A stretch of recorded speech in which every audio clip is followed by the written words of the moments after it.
ሰሙነ ሕማማት በስመ አብ ወወልድ ወመንፈስ ቅዱስ አሐዱ አምላክ አሜን።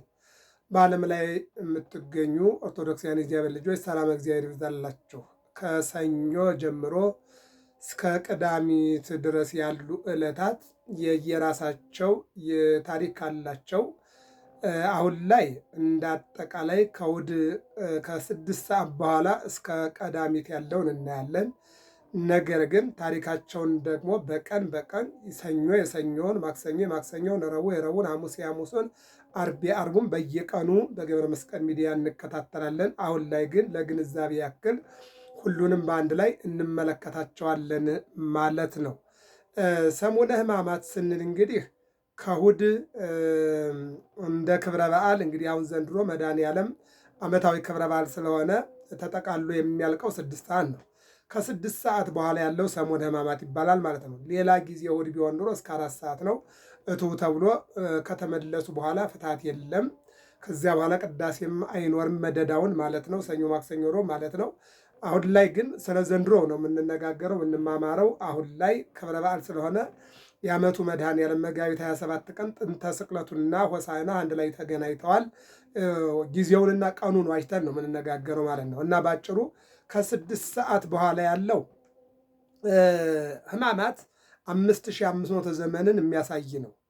የመከራውን ዘመን፣ የጨለማውን ዘመን፣ አልቅሰው እንባቸው ያልታበሰበት፣ ጾመው ጾማቸው፣ ጸልየው ጸሎታቸው፣ ይልቁንም ከእግረ አጋንንት ከጸባ አጋንንት ያልወጡበት ዘመን ያው 5500 ዘመን የቅጣት ዘመን ነው። 5500 ዘመን ቅጣት ነው እና ቅጣቱ እስከሚያልቅ ድረስ ነፃነት የለም። እንደገና ደግሞ ያው ሱባኤና ትንቢት ወደፊት ስላለው የሚያዩበት እንጂ በወቅቱና በሰዓቱ ተስፋ ቆርጠው ይልቁንም ዳዊት ዋዲ በተስፋ ዋደረ ሥጋዬ እስመ ይታደጋ ውስተ ሲኦል ለነፍሴ፣ ነፍሴ ደግሞ ሥጋዬ ደግሞ በተስፋ ያድራል፣ ነፍሴን በሲኦል አትተዋትም እያለ ሥጋና ነፍሱ አንድ ቀን በእግዚአብሔር ቸርነት እንደሚፈወሱ የተናገረበት እነ ኢሳይያስም እነ ኤርምያስም ወደፊት ያለውን ጊዜ እንጂ አሁን በእነሱ ዘመን የነበረ የመከራ ዘመን እንደነበረ ተናግረው ያለፉበትን ያንን ቅዳሴ የሌለበትን ፍታት የሌለበትን ቡራኬ የሌለበትን ሥጋው ደግሞ የሌለበትን ይልቁንም ደግሞ አንዱ የአንዱን ችግር የማይሰማ ዘመን ያ ዘመን የምናስብበት የጨለማውን ዘመን እንዳጠቃላይ የምናስብባት ይቺ 5500 ዘመን የምትባለው ከእሑድ ከሰዓት እስከ ዓርብ ያለችው ናት ማለት ነው። 5500 ተብሎ እና ሰኞ እንደ 1000፣ ማክሰኞ እንደ 1000፣ ረቡዕ እንደ 1000፣ ሐሙስ እንደ 1000፣ ዓርብ እንደ 1000፣ ሰኞ 1፣ ማክሰኞ 2፣ ረቡዕ 3፣ ሐሙስ 4፣ ዓርብ 5 5ቱ ዕለታት ጌታ ተሰቅሎ በቀራንዮ ሲኦልም በርብሮ ነፍሳትን ወደ ገነት እስከሚመልስ ድረስ ያሉት ሰኞ እስከ ዓርብ 5000 ተብለው የእሑድ ከሰዓት በኋላ ያለችው 500 ተብላ 5500 ዘመን ተብለዋል ማለት ነው። እና ባጭሩ እሑድ ሆሳዕናን አድርጎ ቤተ መቅደሱን አጽድቶ አስተካክሎ ወደ ደብረ ዘይት ወጣ። ከዚህ በኋላ ያለው ሕማማት ተብሏል ማለት ነው። አሁን የእሑዱ ታሪክ ባጭሩ ሄዶ የገባበት ነው።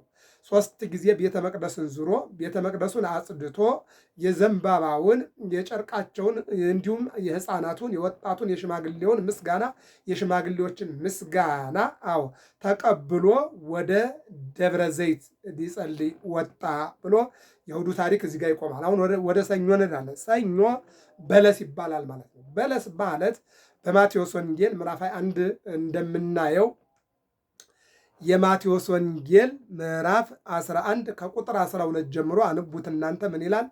ከደብረ ዘይት ወደ ናዝሬት፣ ከናዝሬት ደብረ ዘይት ይመላለስ ነበረ። ሲመላለስ ተራበ ይላል። ሲርበው እነሆ ምንድን ነው የሚለው? ሲርበው በለስ ቅጠል አየ።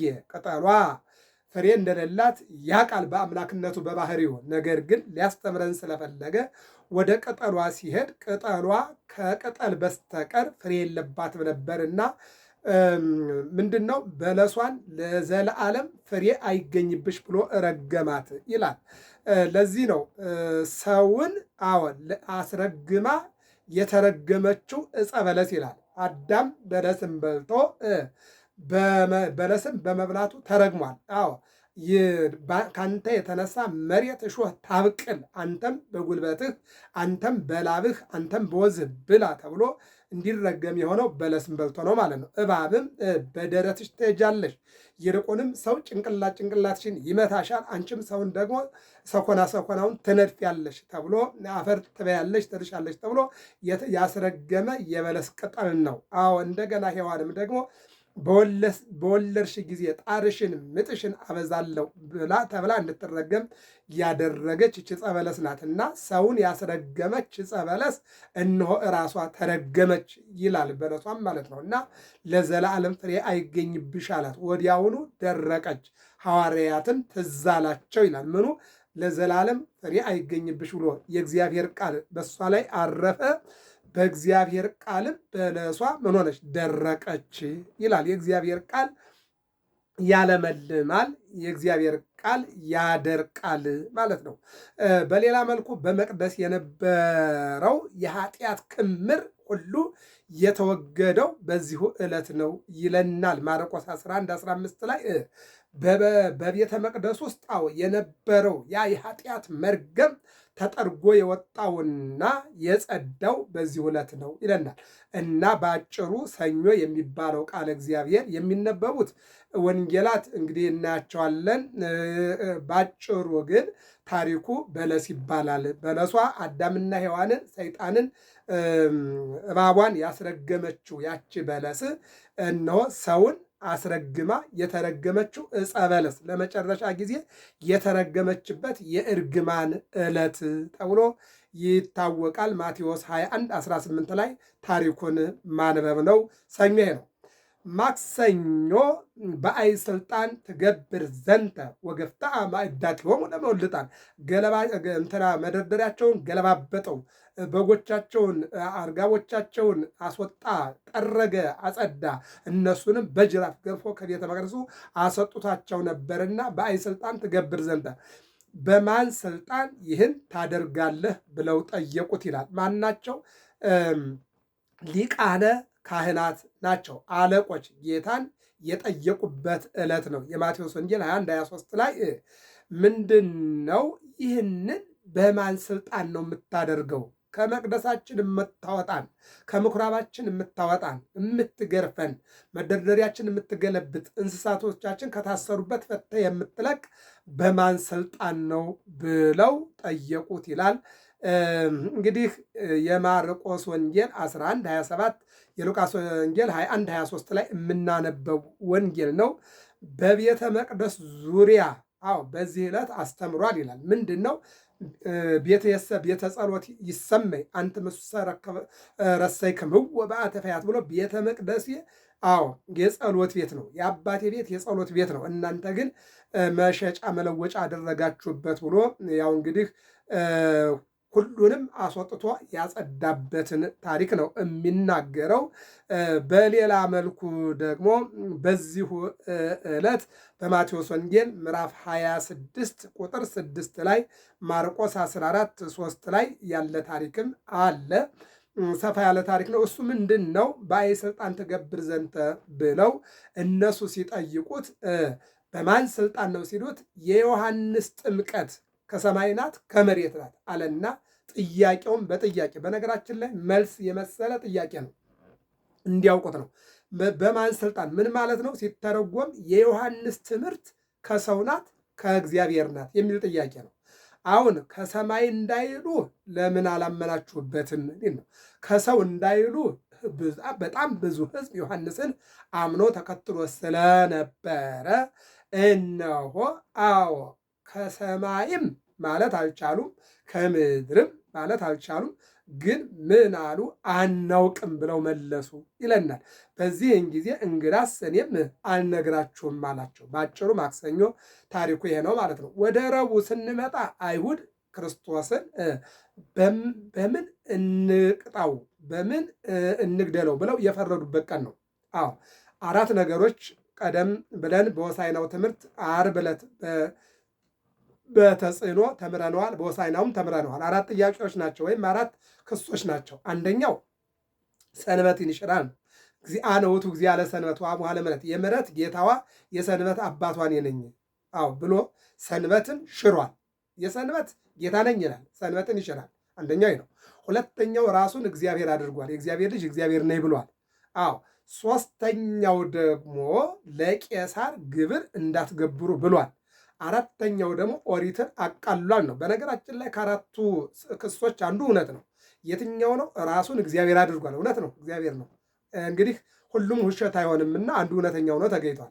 እና በዚህ ምክንያት ከሰው ስለነበረ ረቡዕ ጨርሰዋል። ምን ነው መስቀል ላይ በእነሱ ዘመን በመስቀል የተሰቀለ የተረገመ ነውና ይልቁንም ደግሞ እስከ ኃጢአትን እስከ ጥግ የሰራ ነውና በመስቀል ይሙት ብለው ወስነዋል ማለት ነው። እና ረቡዕ ምክረ አይሁድ የተጠናቀቀበት የተወሰነበት ይሁዳ አሳልፎ እንደሚሰጣቸው በ30 ብር እነሱም ደግሞ እንደሚገሉት ሰቅለው እንደሚገርፉት የመከሩበት ቀን ነው ረቡዕ። በሌላ መልኩ ረቡዕ ያው አልዓዛር የተባለው በዮሐንስ ወንጌል ምዕራፍ 11 ላይ ባለ ታሪኩ ከ4 ቀን በኋላ ከመቃብር የተነሳው እና የማርታ እና የማርያም ታሪክ ይነገርበታል። ይህም በቀኑ በረቡዕ ሰፋ አድርገን እንማማርበታለን ማለት ነው። አሁን በአጭሩ ረቡዕ እነዚህን ታሪኮች ሲናገር የመጨረሻው ረቡዕ ሔዋን በለስን ቆርጣ የበላችበት አዳምን ያበላችበትና ራቁታቸውን የሆኑበት ቀንና ሰይጣን ያስታተበት ዕለት ይህ ዕለት ነው ተብሎ ይታመናል። በዚያው በረቡዕ ዕለት ሰፋ አድርገን እንመለከተዋለን። በአጭሩ ረቡዕ ይሄ ነው ማለት ነው። ሌላው እንግዲህ ቀጥሎ የምናየው ሐሙስን ነው። ሐሙስ ምን ይባላል? የመጨረሻው የእራት ጊዜ ይባላል። የመጨረሻው የእራት ጊዜ ይባላል። የመጨረሻው የትምህርት ጊዜ ይባላል። የመጨረሻው የጸሎት ጊዜ ይባላል።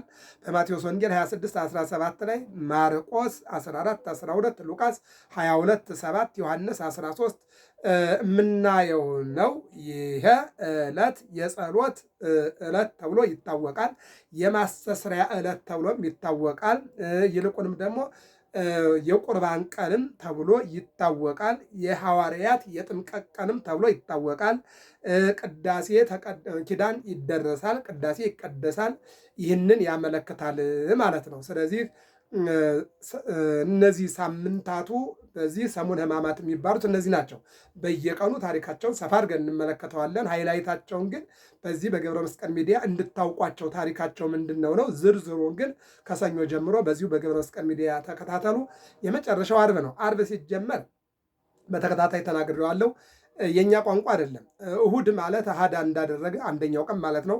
ሰኑይ ማለት ሁለተኛ ቀን ማለት ነው። ሰሉስ ማለት ሶስተኛ ቀን ማለት ነው። ረቡዕ ማለት አራተኛ ቀን ማለት ነው። ሐሙስ ማለት አምስተኛ ቀን ማለት። አርብ ማለት ግን የመካተቻ የመጨረሻ ቀን ማለት ነው። የኛ ቋንቋ አይደለም፣ እንግዲህ ከኛ ነው። ቅዳሜ ማለት የቀደመችው ሰንበት ማለት ነው። ስለዚህ አርብ አንደኛ ከእሁድ ጀምሮ እስከ አርብ ስነ ፍጥረት ፈጥሮ የጨረሰበት ነው። ሁለተኛ ለእስራኤል ዘስጋ መና ከእሁድ ጀምሮ እስከ አርብ ይወርድላቸው ነበር። እሁድ የመካተቻ ቀን ነው፣ መና የሚካተትበት ነው።